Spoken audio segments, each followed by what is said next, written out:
السميع العليم من الشيطان الرجيم.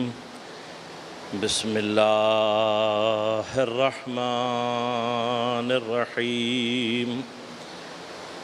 الحمد لله الذي هدانا لهذا وما كنا لنهتدي لولا أن هدانا الله لقد جاءت رسل ربنا بالحق. الصلاة والسلام على رسول المسدد المصطفى الأمجد المحمود الأحمد أبي القاسم محمد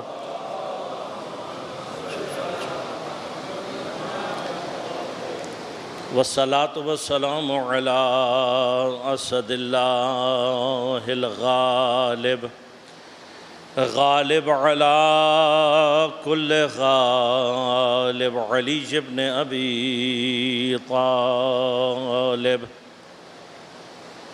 والصلاة والسلام على سيدة المعصومة المظلومة الطاهرة البتول بضعة الرسول فاطمة الزهراء سيدة نساء العالمين.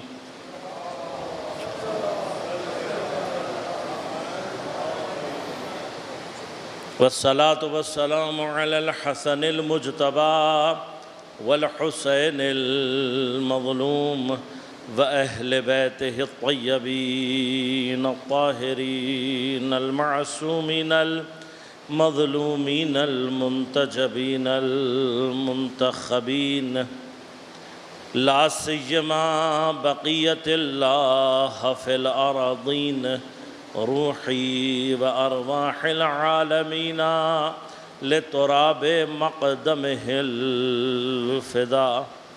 ولعنة الله على أعدائهم أجمعين.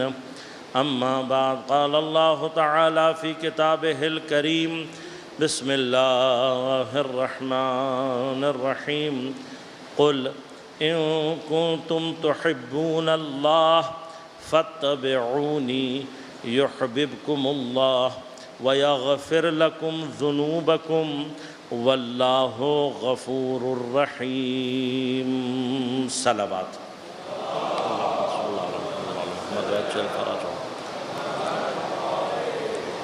مومنین کرام، سامعین محترم، عزیزان گرام قدر، حب الہی کے عنوان سے ہماری گفتگو کا سلسلہ جاری ہے، اور موضوع پر گفتگو کے لیے سورہ مبارکہ آل عمران کی 31 نمبر آیت کو سرنامہ کلام کے طور پر آپ کی خدمت میں تلاوت کیا۔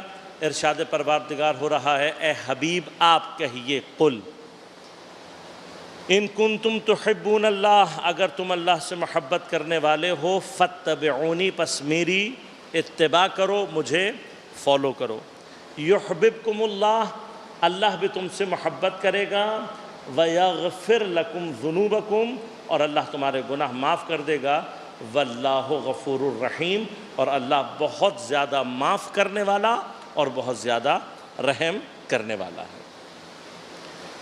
جو موضوع ہم گفتگو کر رہے ہیں، میں نے آپ کی خدمت میں عرض کیا، دا ٹاپک جس کو ہم نے ڈسکشن کے طور پر اختیار کیا ہوا ہے، جب تک ٹاپک کلیئرلی ہمارے مائنڈز میں پوری طرح سے اس کی جگہ نہیں بنے گی، تب تک بہت ساری چیزیں کنوے کرنا مشکل ہو جاتا ہے۔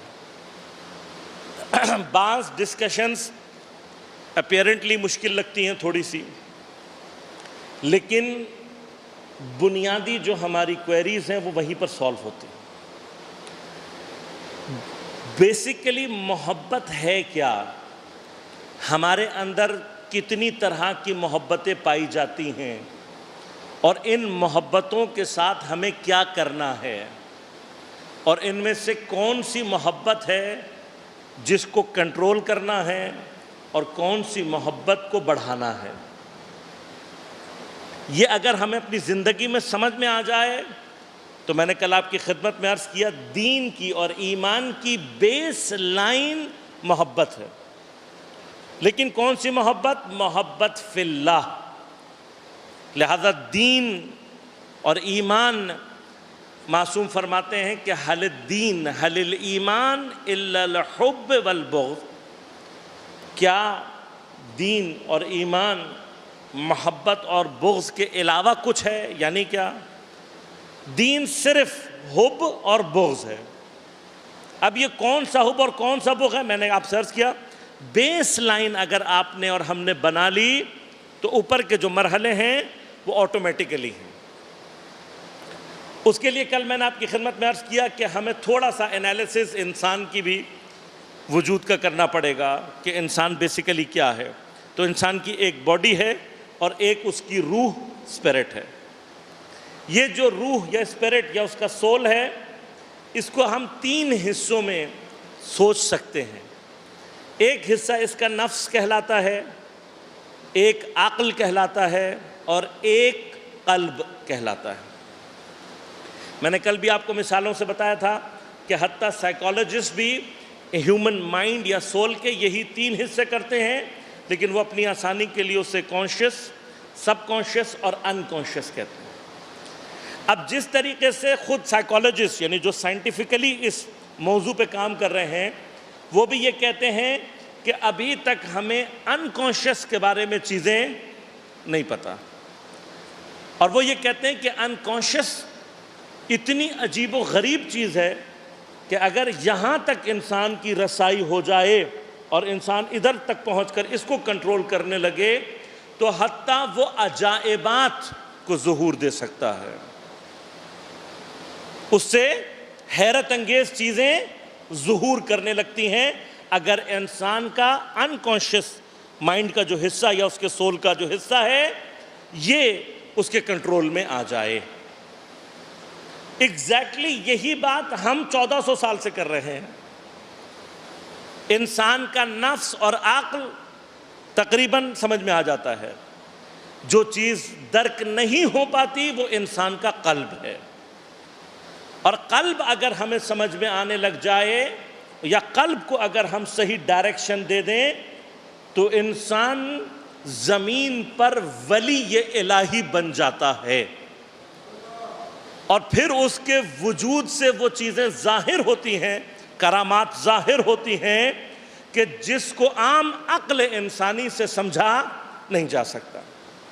لہذا تاریخ میں بہت ساری چیزیں ایسی ہیں کہ جن کا ہمارے اور آپ کے سامنے واقعات موجود ہیں اور ہم عقل انسانی سے ان کو سالو نہیں کر پاتے.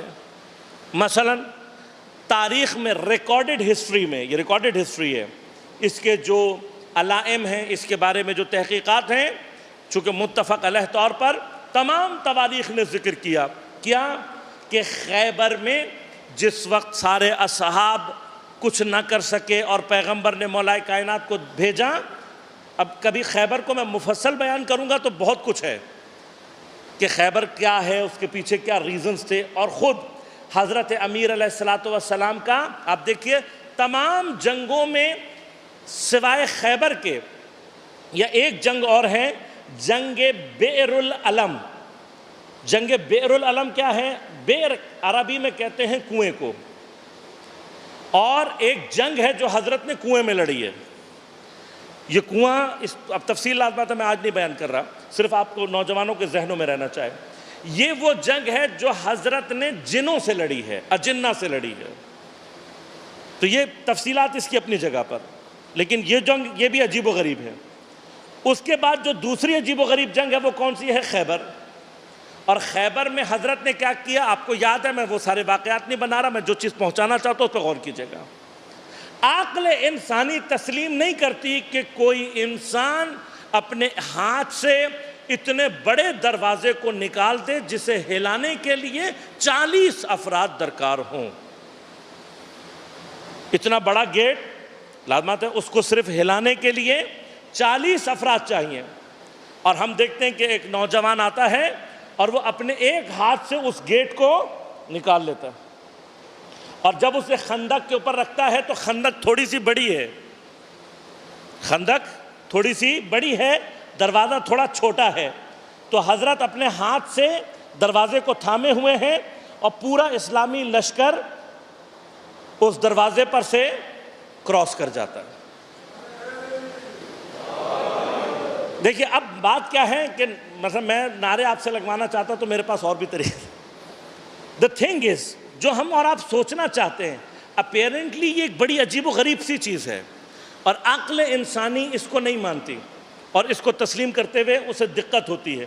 لیکن کبھی آپ اگر پیراسائیکالوجسٹ سے جا کر بات کریں گے تو پیراسائیکالوجسٹ آپ کو کہیں گے نہیں، انسان کے انکانشس کے اندر اگر وہ اس کو کنٹرول کر سکے تو ایسی چیزیں اس کے اندر سے ہو سکتی ہیں، یہ کوئی مشکل کام نہیں ہے۔ اب ایگزیکٹلی اس وقت پر جب امیر علیہ السلام نے یہ کیا تو کچھ لوگوں نے آ کر پوچھا، کہا یا علی یہ آپ نے کیسے کیا؟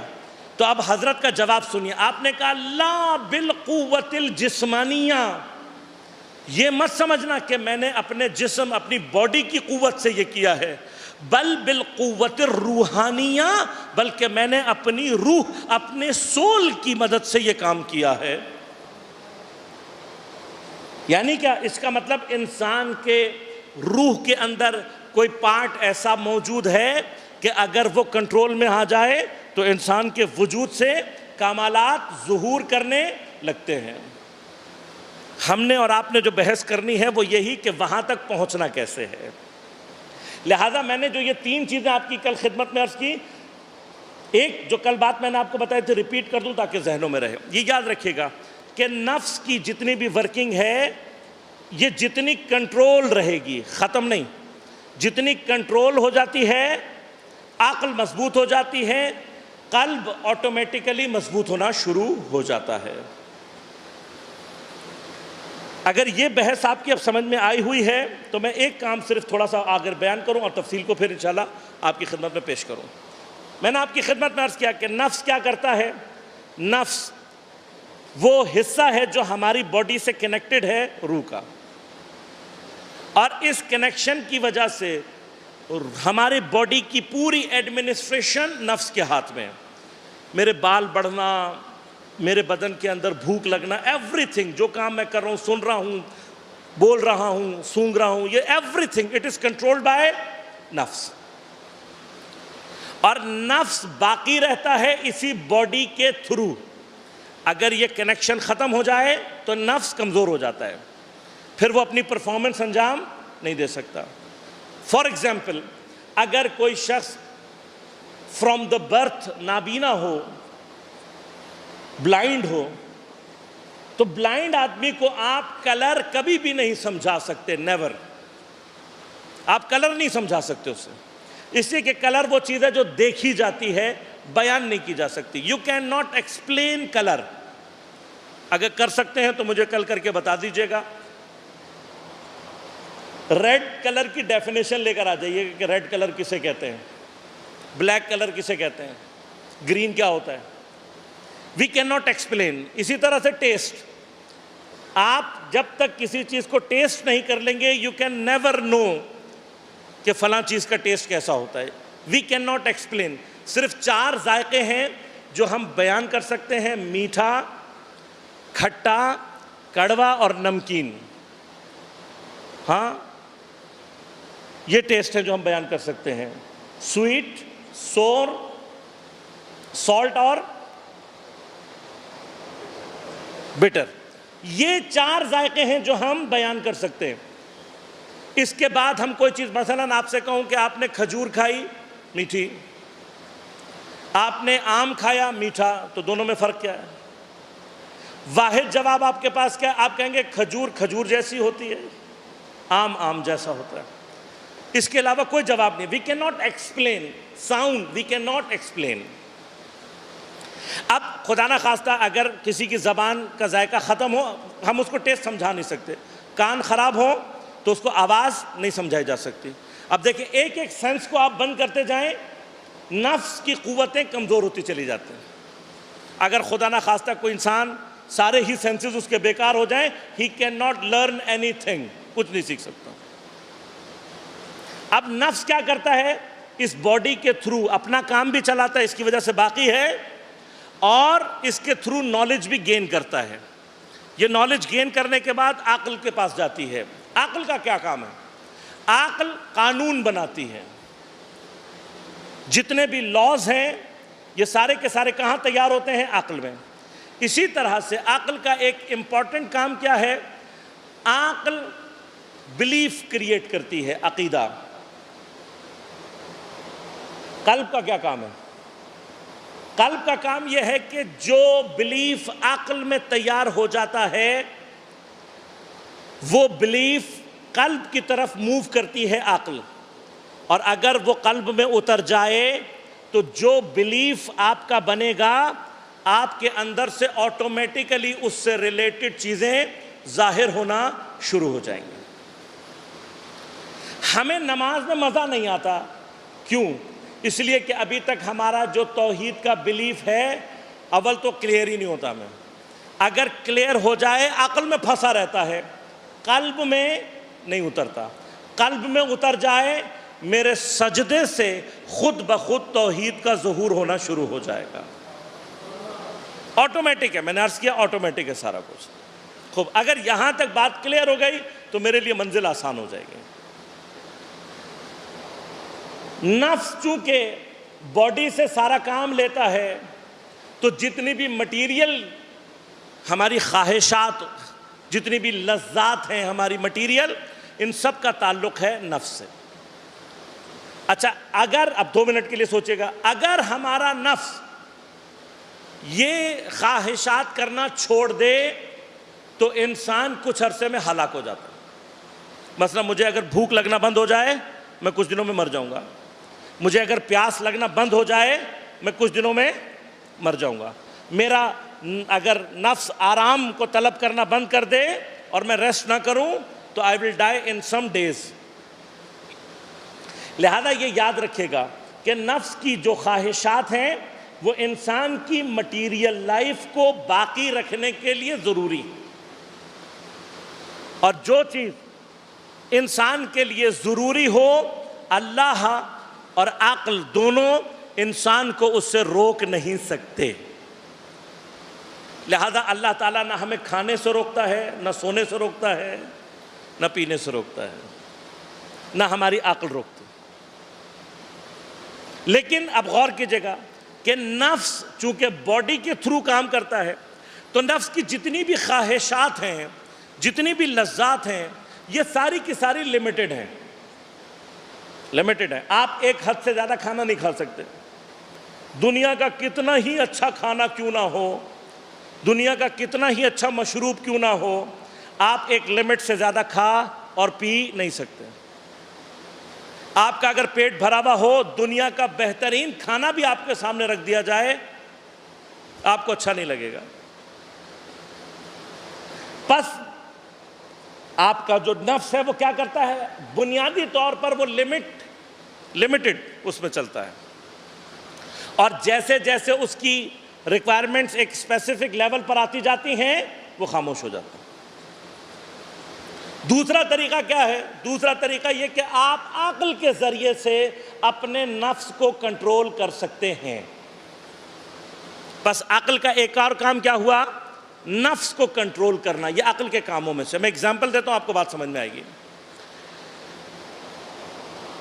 ہمیں نفس کو بنیادی طور پر میٹھی چیزیں، مثلا فرض کریں اچھا ذائقہ، جو چیزیں خوش ذائقہ ہوتی ہیں وہ ہمیں اچھی لگتی ہیں. لیکن دوا جتنی بھی، اکثر آپ نے دیکھا ہوگا اکثر میڈیسنز جو ہوتی ہیں ان کا ذائقہ بڑا خراب ہوتا ہے. اب اگر آپ نفس سے کہیں گے کہ بھائی تم دوا پی لو تو چونکہ اس کا ذائقہ اچھا ہے وہ نہیں پیے گا، وہ نہیں چاہے گا. لیکن عقل آ کر کیا سمجھاتی ہے؟ عقل آ کر نفس کو سمجھاتی ہے اگر تم دوا نہیں پیو گے تو تمہارا کام اور زیادہ خراب ہو جائے گا، تم بیمار ہو جاؤ گے، ہلاک ہو جاؤ گے. اگر تم اپنے آپ کو ٹھیک کرنا چاہتے ہو تو یہ دوا پی لو. تو جیسے ہی نفس فائدہ دیکھتا ہے آمادہ ہو جاتا ہے، پھر کڑوی چیز بھی پی لیتا ہے. لہذا نفس کو آپ کی عقل جو جو چیز سمجھاتی جائے گی نفس آٹومیٹیکلی اس کو مانتا چلا جائے گا. پس نفس، اب یاد رکھیے گا، جتنی بھی محبتیں نفس سے اٹھتی ہیں یہ ساری کون سی ہوتی ہیں؟ جو فائدہ حاصل کرنے کے لیے ہوں. انسان فائدہ چاہتا ہے، جہاں اس کو فائدہ ملے گا اس کا نفس آٹومیٹیکلی چاہتا ہے وہ چیز اسے ملے. لیکن نفس کی جتنی بھی خواہشات ہیں وہ کیا ہیں؟ لمیٹڈ. عقل کیا کرتی ہے؟ عقل نفس کی ان خواہشات کو کنٹرول کرنا جانتی ہے، کنٹرول کر سکتی ہے، اس کو تربیت میں لا سکتی ہے، ترتیب میں لا سکتی ہے. انسان کا جو قلب ہے، یعنی یوں سمجھ لیجیے اب کہ انسان میں محبتیں دو جگہ سے پیدا ہوتی ہیں. ایک اس کے نفس سے پیدا ہوتی ہے اور دوسری اس کے قلب سے پیدا ہوتی ہے. جو محبت قلب سے پیدا ہوتی ہے، قلب کو اللہ تعالیٰ نے ایسا رکھا ہے کہ یہ قلب لا متناہی، لا محدود، ان لمیٹڈ کمال کو طلب کرتا ہے، اس کی خواہش رکھتا ہے ان لمیٹڈ کو.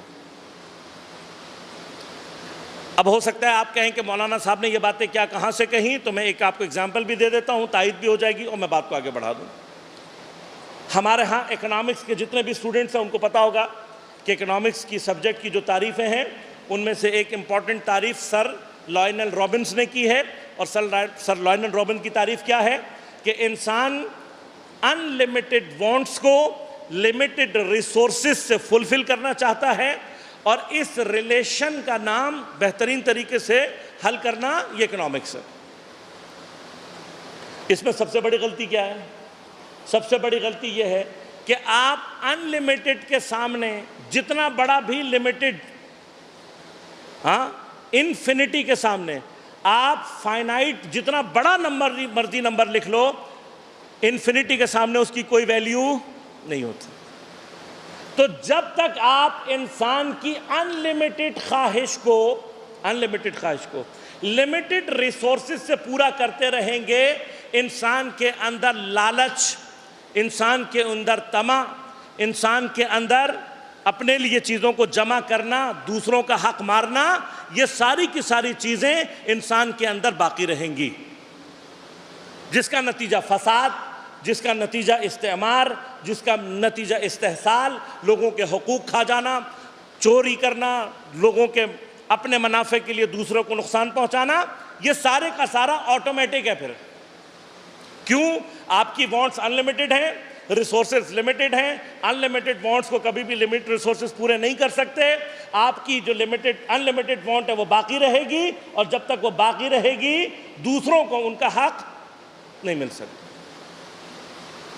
اب ایک تھوڑی سی دیر کے لیے سوچئے گا، اگر اس ان لمیٹڈ وانٹ کا مطلوب، یہ ان لمیٹڈ وانٹ ڈیمانڈ کرتا ہے نا کوئی چیز، یہ جس چیز کو ڈیمانڈ کرتا ہے اگر وہ چیز خود ان لمیٹڈ ہو، میری ڈیمانڈ ان لمیٹڈ ہے اور میں کسی ان لمیٹڈ ذات کو ڈیمانڈ کرنا شروع کر دوں، تو پھر کیا میری ان لمیٹڈ وانٹ پوری ہو جائے گی یا نہیں؟ آٹومیٹیکلی ہو جائے گی، کیونکہ میری وانٹ اگر ان لمیٹڈ ہے اور میرا مطلوب، میرا مقصود، میرا محبوب وہ بھی ان لمیٹڈ ہو جائے، وہ ایک ان لمیٹڈ ذات ہو، تو آٹومیٹیکلی کیا ہوگا؟ میری جو یہ وانٹ ہے یہ فلفل ہو جائیں گی. وانٹ فلفل ہو جائے گی تو کیا ہوگا؟ آٹومیٹیکلی انسان اطمینان کی کیفیت میں آ جائے گا، سکون کی کیفیت میں آ جائے گا. پھر اس کے اندر لالچ باقی نہیں رہے گی، پھر اس کے اندر طمع باقی نہیں رہے گی. تو اب عقل کا کام کیا ہے؟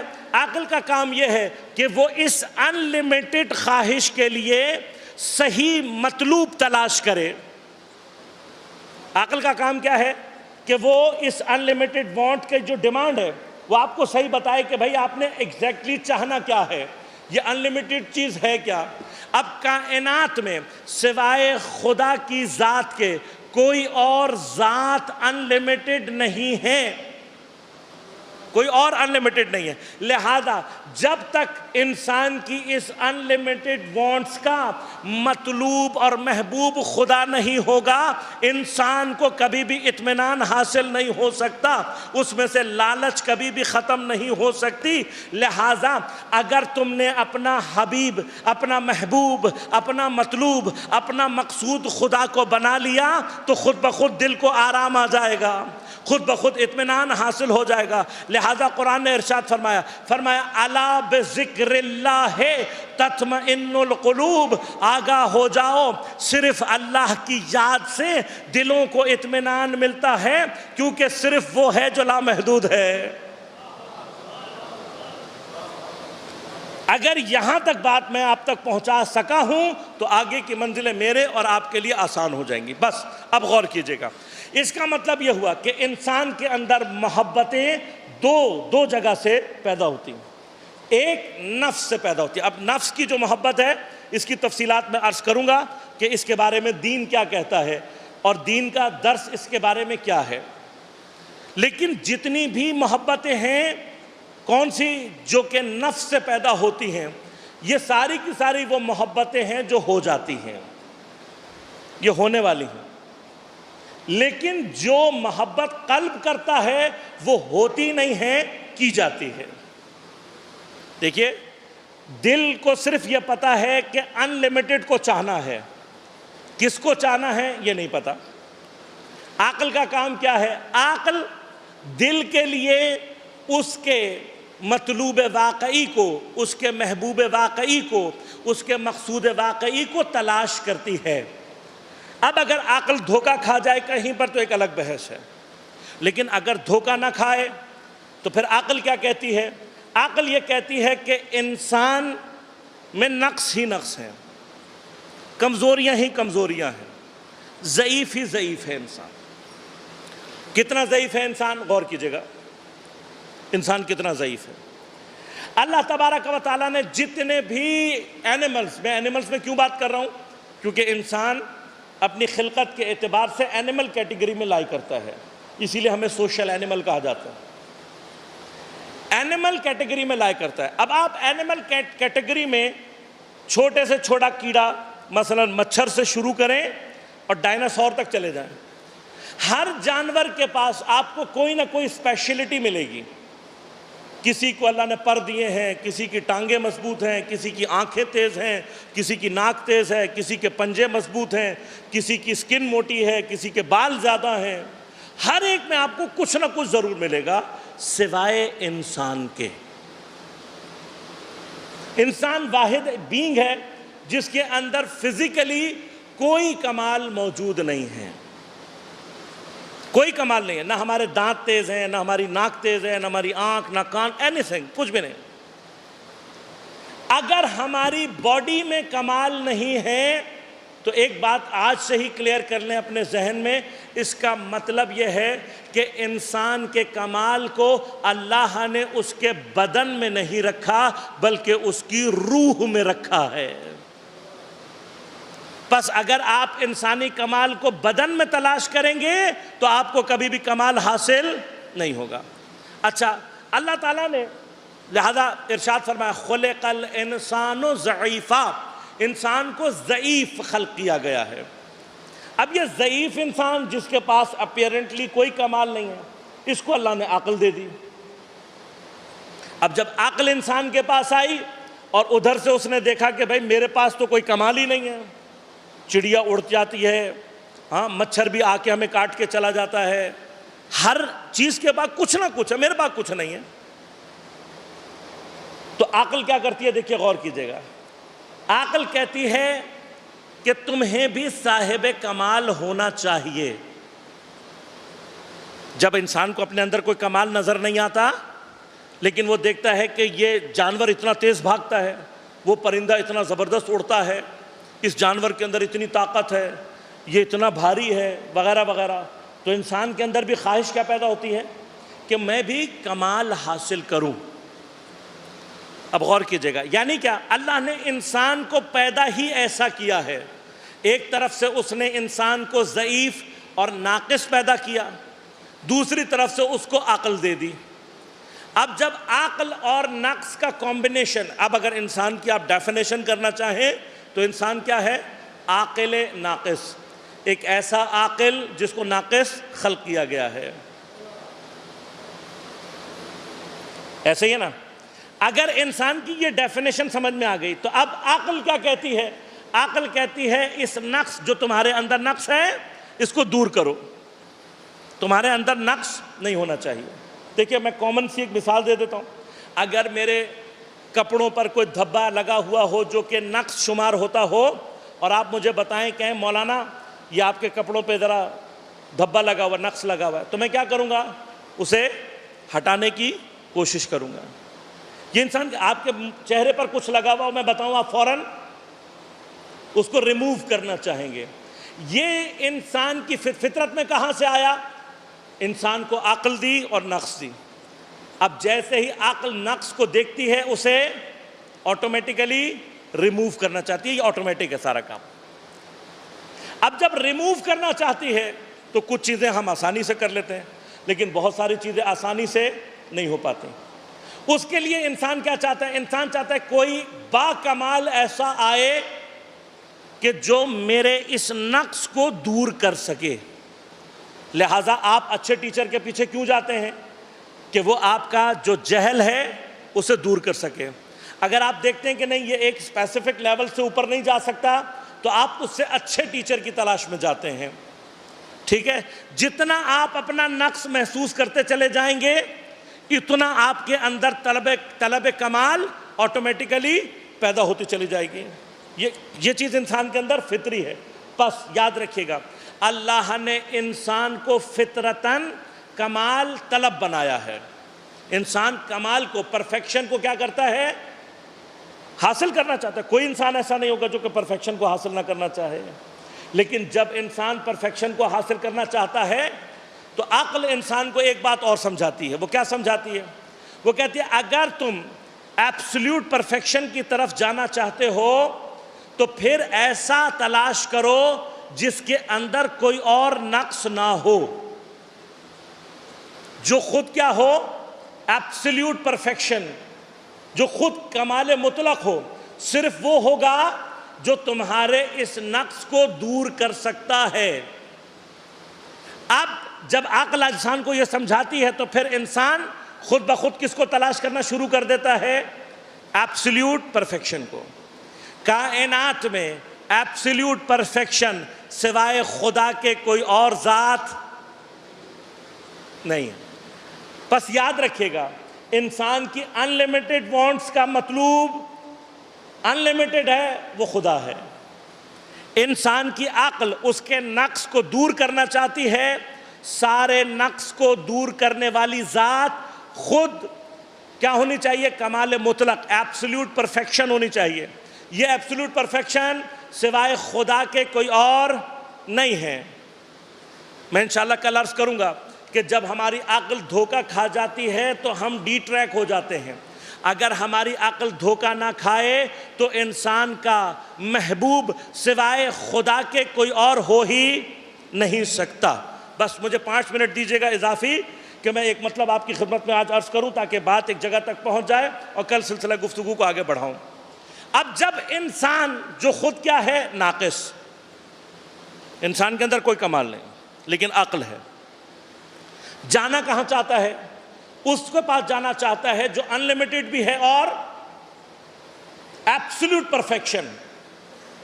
تو کیا انسان اپنے نقص کے ساتھ اس ایبسلیوٹ پرفیکشن کو حاصل کر سکتا ہے؟ کر سکتا ہے؟ نہیں کر سکتا. کیوں؟ اس لیے کہ انسان کو جب وہ ایبسلیوٹ پرفیکشن کے پاس پہنچتا ہے تو انسان کو یہی اندازہ نہیں ہوتا کہ میں نے کتنا کمال اٹین کرنا ہے، کتنا نہیں کرنا. اور نتیجہ کیا نکلتا ہے؟ جب وہ ایبسلیوٹ پرفیکشن کے پاس ڈائریکٹلی پہنچنے کی کوشش کرتا ہے تو کیا ہوتا ہے؟ ہلاک ہو جاتا ہے. میں ایک ایگزامپل سے اس بات کو سمجھا دوں تاکہ بات تھوڑی سی آپ کے لیے آسان ہو جائے اور میرا مقصد حاصل ہو جائے. آپ مثال کے طور پر یہ لیں کہ یہ جتنے بھی الیکٹریکل اپلائنسز ہیں یہ کس سے چلتے ہیں؟ بجلی سے. بجلی آئے گی تو یہ چلیں گے. اب آپ بجلی کو کمال کے طور پر تصور کر لیں کہ بجلی کمال ہے، اور یہ کمال جس جس میں آتا جائے گا اس سے کمال آٹومیٹیکلی ظاہر ہونا شروع ہو جائے گا، اور جو اپلائنس خراب ہوگا تو کیا ہوگا؟ وہ نہیں کر سکتا، اس سے کمال ظاہر نہیں ہوگا۔ یا جس اپلائنس کے اندر الیکٹریسٹی نہیں پہنچ پائے گی وہ کبھی بھی کام نہیں کر پائے گا۔ اب اس اعتبار سے کہ ہم نے الیکٹریسٹی کو کمال سے تشبیہ دی، تو یہ بتائیے کہ ایبسلیوٹ جو پرفیکشن ہوگی، یا سپوز کر لیں کہ سب سے زیادہ جو اس کی کیپیسٹی ہے یا جو سب سے زیادہ اس کی تعداد ہے وہ کہاں ہوگی؟ وہ ہوگی آپ کے مثلا کسی پاور ہاؤس میں۔ کیوں؟ وہ پاور ہاؤس جو اسٹیشن ہے وہ ہزاروں میگا واٹ کی بجلی تیار کرتا ہے، وہ سینٹر ہے جہاں جہاں الیکٹریکل اپلائنسز ہیں وہاں وہاں بجلی بھیجتا ہے اور بجلی سے چیزیں چل پڑتی ہیں۔ ٹھیک ہو گیا؟ بس کمال مطلق کو سمجھ لیں پاور ہاؤس، یہ جتنے بھی الیکٹریکل اپلائنسز ہیں ان کو سمجھ لیں انسانوں کی طرح سے۔ اگر میں اپنا 100 واٹ کا بلب یہاں سے اتاروں اور سیدھا پاور ہاؤس پہنچ جاؤں جہاں ہزاروں واٹ کی بجلی موجود ہے، اور ان سے کہوں کہ بھائی یہ میرا جو بلب ہے اس کو تم لگا دو اس پاور ہاؤس میں جہاں ہزاروں واٹ نکل رہے ہیں، کیا ہوگا؟ کیا ہوگا؟ میرا بلب پھٹ جائے گا۔ اب جب بلب پھٹ جائے تو میں کہوں کہ بھائی یہ تمہارا پاور ہاؤس بیکار ہے، ایک 100 واٹ کا بلب نہیں جلا سکا، تو وہ کیا کہے گا؟ وہ کہے گا بھائی پاور ہاؤس میں مسئلہ نہیں ہے، تمہارے بلب کی اوقات نہیں ہے کہ یہاں تک آ سکے۔ ایسے ہی ہے نا، تمہارے بلب کی اوقات نہیں ہے، اس کو گھر میں لگاؤ۔ تو بھائی مجھ تک بجلی پہنچانے کے لیے کیا کرو گے؟ کہا تم تک بجلی پہنچانے کے لیے ضروری ہے کہ ہم درمیان میں ایک ٹرانسفارمر لگائیں۔ اب یہ درمیان میں جو ٹرانسفارمر ہے یہ کیا کرے گا؟ یہ ٹرانسفارمر وہاں سے ہزاروں واٹ لے گا اور آپ کو آپ کی مرضی کے مطابق بجلی پہنچانا شروع کر دے گا۔ پس یاد رکھیے گا، ناقص کبھی بھی ایبسلیوٹ پرفیکشن کے پاس مستقیم نہیں پہنچ سکتا، اس کو درمیان میں کوئی ٹرانسفارمر جیسی چیز چاہیے جو وہاں سے سارے کمال کو لے سکے، یہاں پر انسانوں کی ظرفیت کے مطابق ان تک پہنچا سکے۔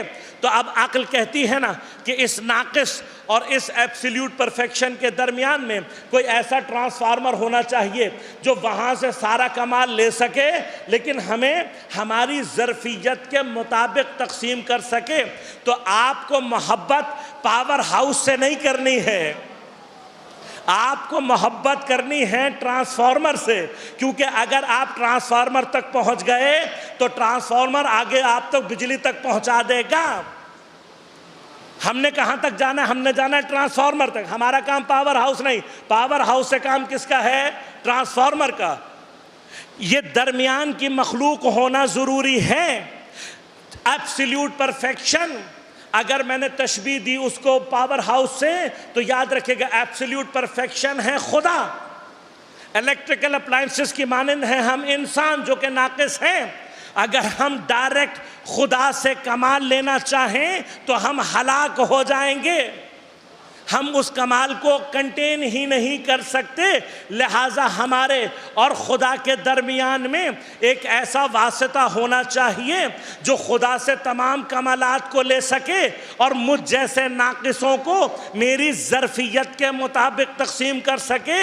اس واسطے کو جو خدا اور بندوں کے درمیان ہے اسے نور محمد و آل محمد کہتے ہیں۔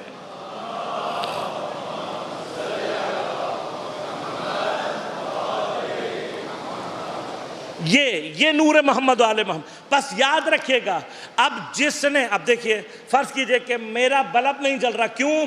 اگر آپ نے درمیان میں سے تار کاٹی ہوئی ہو، میں کنیکٹڈ ہی نہ ہوں ٹرانسفارمر سے، تو میں کبھی بھی روشنی حاصل نہیں کر سکتا۔ جس نے اپنی تاریں محمد و آل محمد سے نہیں جوڑی وہ کبھی بھی نور حاصل نہیں کر سکتا، وہ کبھی بھی ایمان حاصل نہیں کر سکتا، وہ کبھی بھی کمال حاصل نہیں کر سکتا، کبھی بھی نہیں حاصل کر سکتا۔ لہٰذا ہمارا کام کیا ہے؟ ہمارا کام صرف اتنا ہے، ہم محمد و آل محمد کے دروازے پر پہنچ جائیں، اس کے بعد جتنی میری ظرفیت ہوگی اتنا مجھے عطا کر دیں گے۔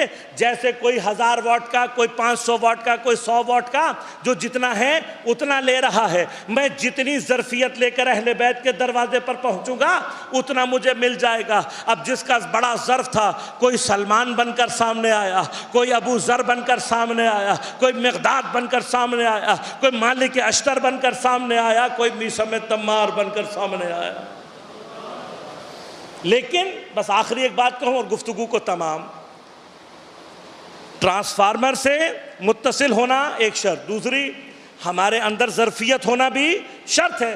اگر میرے اندر ظرفیت ہوگی تو میں کمال لے سکوں گا۔ بلب کے اندر اگر ظرفیت ہوگی تب وہ کرنٹ لے گا اور اپنے آپ کو نورانی کرے گا۔ پنکھے کے اندر ظرفیت ہوگی تو وہ لے گا اور آپ کو ہوا دے گا۔ ہمارا خود ظرفیت ہونا ضروری ہے۔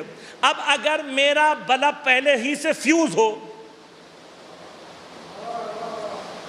اگر بلب پہلے ہی سے فیوز ہو، اب چاہے میں اس کو ٹرانسفارمر کے ساتھ لٹکا دوں، 23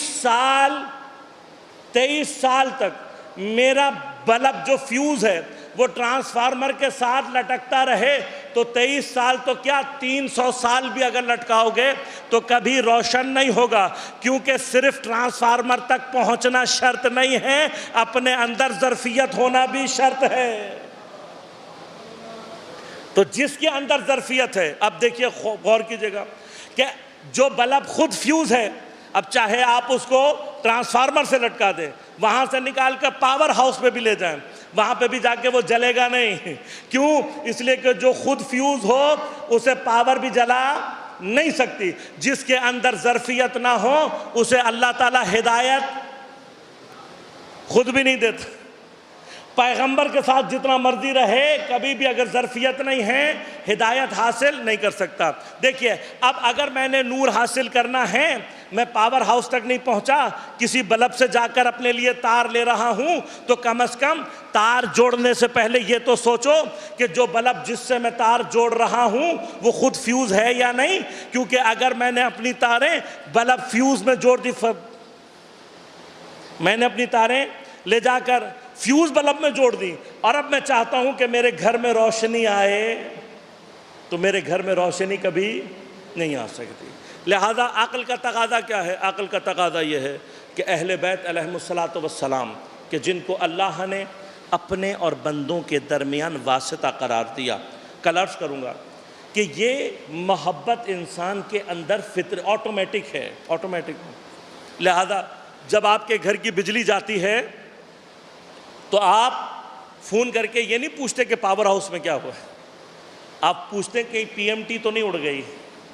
فکر کس چیز کی ہوتی ہے؟ P M T. آپ کا رابطہ، آپ کا جو تعلق ہے وہ کس سے ہے؟ ٹرانسفارمر سے۔ ہمارا جو تعلق ہے اس کو اللہ نے قرار دیا ہے اہل بیت علیہم الصلاۃ والسلام سے۔ عزیزان من، جو اہل بیت سے اپنا رابطہ قائم کر لیتا ہے اس تک ایمان پہنچنا حتمی ہو جاتا ہے۔ وہ خوش نصیب ہیں کہ جن کو اہل بیت کے ساتھ بہت زیادہ وقت مل جاتا ہے حالت ایمانی میں، اور اسی اعتبار سے ان کے درجات بڑھ جاتے ہیں۔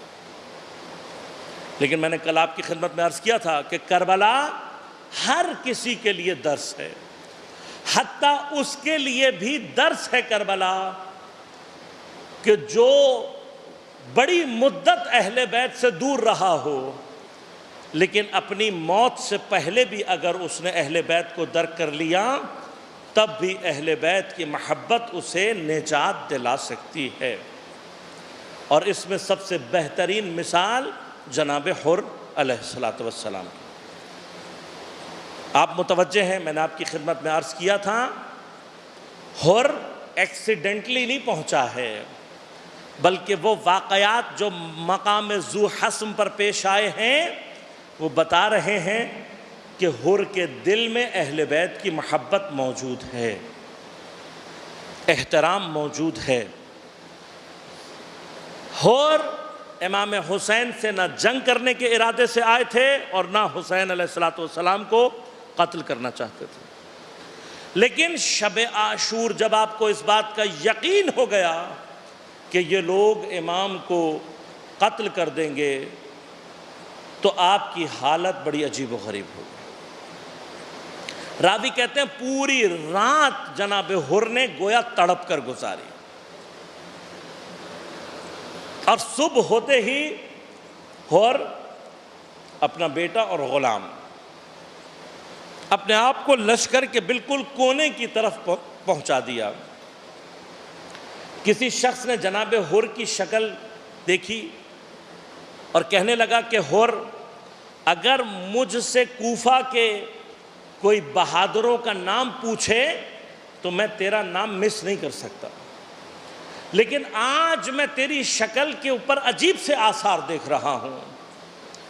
حر نے کہا مجھے ایسا لگ رہا ہے جیسے میں جنت اور جہنم کے درمیان کھڑا ہوں. اپنے گھوڑوں کو پانی پلانے کے بہانے فرات کی طرف حرکت کی اور پھر وہاں سے راستہ تبدیل کر کے امام کے خیموں کی طرف حرکت کرنا شروع کر دی. یہاں والے یہ سوچ رہے تھے کہ شاید حر حملے میں پہل کرنے جا رہے ہیں.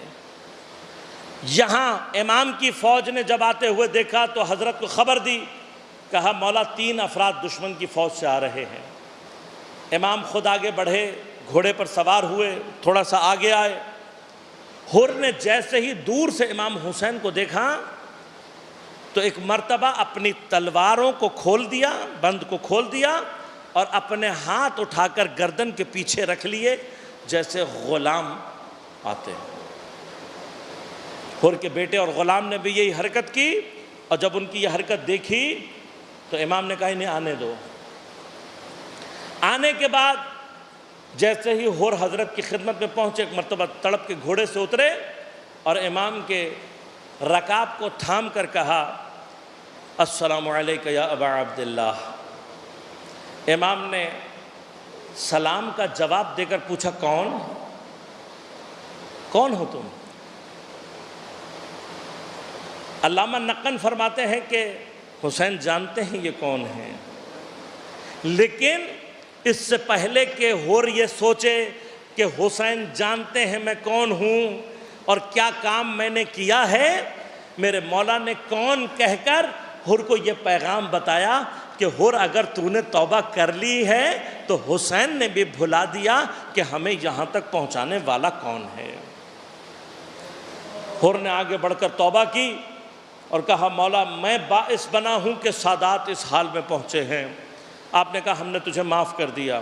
کہا مولا آپ نے معاف کر دیا ہے لیکن آپ کے ساتھ خواتین اور بچے ہیں، میں چاہتا ہوں وہ بھی مجھے معاف کر دیں.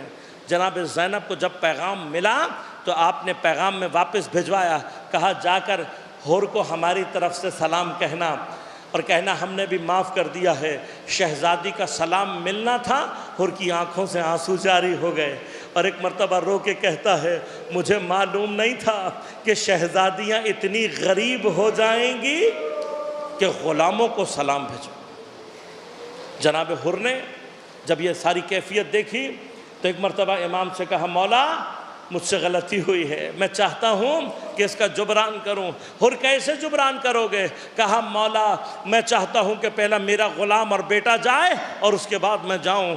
تو جب حضرت حر کا بیٹا اور غلام اور خاص طور پر جب بیٹا شہید ہو کر گرا اور اس نے اپنے باپ کو اجازت دی اور حر آگے بڑھنا چاہتے تھے تو امام نے ایک مرتبہ ہاتھ تھام کر روک لیا اور روکنے کے بعد کہا حر تم میدان میں نہ جاؤ، اس لیے کہ جوان بیٹے کے لاش پر بوڑھے باپ کا جانا بڑا مشکل ہوتا ہے، بیٹے کی لاش پر باپ کا جانا بڑا سخت ہوتا ہے. میں کہوں گا یا ابا عبداللہ نہ حر حسین جیسا باپ ہے نہ حر کا بیٹا علی اکبر جیسا جوان ہے، تو مولا مجھے بتاؤ آپ علی اکبر کے لاش پر کیسے پہنچے تھے؟ بس آزادار. اس کے بعد حر نے اجازت چاہی، جنگ کرتے ہوئے شہید ہوئے، سر پر تلوار لگی، دی، گھوڑے سے گرے، امام حسین کو آواز دی، امام کچھ جنازوں پر تشریف لے گئے ہیں، ان میں سے ایک حر کا جنازہ ہے۔ حر کے پاس پہنچ کر حر کے سر کو اپنے زانو پر رکھا، حر نے جیسے ہی حسین کی خوشبو کو محسوس کیا اپنے سر کو ہٹانا چاہا، حسین نے کہا نہیں حر، سر کو اپنے ہمارے زانو سے مت ہٹاؤ، کیا چاہتے ہو؟ کہا مولا خون بہت بہ رہا ہے، آخری وقت میں آپ کی زیارت کرنا چاہتا ہوں۔ ایک مرتبہ حسین نے ایک رومال اپنی جیب سے نکالا، حر کے چہرے سے خون کو پاک کر کے اسی رومال سے حر کے پیشانی کو باندھ دیا۔ حر نے روتے ہوئے کہا مولا بس اتنا بتا دیجئے، قیامت کے دن میں نے زہرا کا سامنا کرنا ہے، ارے میں کیسے سامنا کروں گا؟ کہا حسین نے اور تیری پیشانی پر جو رومال میں نے باندھا ہے یہ میری زہرا، یہ میری ماں زہرا کا رومال ہے، میں یہ رومال باندھ رہا ہوں اور تجھے بتا رہا ہوں اور میں نے بھی تجھے معاف کیا، زینب نے بھی تجھے معاف کیا اور زہرا نے بھی تجھے معاف کر دیا۔ الا ولعنت اللہ علی القوم الظالمین وسيعلم الذین ظلموا ای منقلب ینقلبون۔ بار الہ ہماری اس عبادت کو اپنی بارگاہ میں قبول و منظور فرما۔ بار الہ بحق زہرا و ابیہا و بعلہا و بنیہا، منتقم زہرا، منتقم کربلا امام زمان علیہ السلام کے ظہور میں تعجیل فرما۔ عزاداری سید الشہداء اور عزاداران سید الشہداء کی حفاظت فرما، پریشانیوں کو دور فرما، مشکلات کو آسان فرما۔ بار الہ بحق زہرا و ابیہا و بعلہا و بنیہا، تمام مریضوں کو صحت کامل عاجل عنایت فرما، تمام اسیروں کو رہائی عنایت فرما، تمام علماء مراجع اعظام کی حفاظت فرما۔ ہم سب کو امام زمان علیہ السلام کے اعوان و انصار میں شمار ہونے کی توفیق عنایت فرما۔ ربنا تقبل منا انک انت السمیع العلیم برحمتک یا ارحم الراحمین۔ ماتم حسین۔